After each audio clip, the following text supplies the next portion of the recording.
We already know that capital letters are used at the start of sentences, with proper nouns, and when writing the personal pronoun I.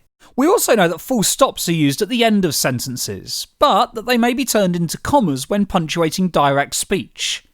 Let's now apply our understanding to a longer passage of text. Unfortunately, all the capital letters and full stops have been removed from this passage. Our job is to add them back in.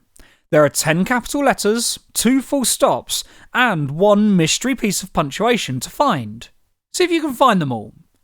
Let's start by reading it out loud and working out how many separate sentences there are going to be. On Monday the 21st of July 1969, Neil Armstrong became the first person to walk on the moon. I didn't feel like a giant, he told reporters of the Times newspaper. I felt very, very small. This clearly needs to be split into 2 sentences. The first, the statement about who Neil Armstrong is and what he did, and the second to include the quotes. Now we know this, we know we're going to need a full stop here to separate the 2 sentences. We can also add the capital letters to the start of each sentence. Now let's look through the first sentence for any proper nouns, as these all need capital letters too.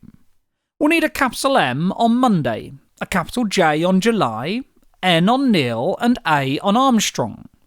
We'll also need a capital M on moon, since we're talking about a specific moon, and we're using its name. Okay, what about the second sentence? Are there any proper nouns here? Well, the Times is the name of the newspaper, so we'll need capital T's at the start of each of these words.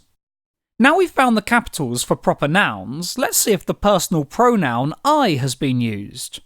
Well, yes, it has, here and here. So these both need to be capitals too. Okay, I think we've found all the capital letters. Now let's double check our full stops. We've already added one here between the 2 sentences. We'll also need one here at the end of the quote, and this needs to come before the inverted comma. Perfect. Now, there's one more piece of punctuation missing, a mystery piece. Let's take a look at Neil Armstrong's actual quote, what he actually said. I didn't feel like a giant, I felt very, very small. So we can see that this full stop has actually gone missing. So should we add it back in? Well, no.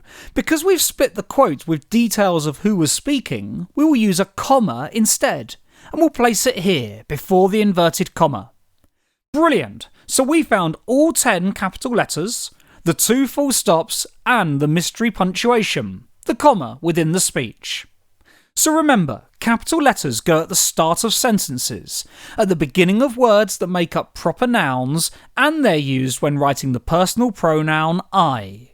We also use full stops to end sentences, but we need to take care when punctuating speech, as some full stops may be turned into commas.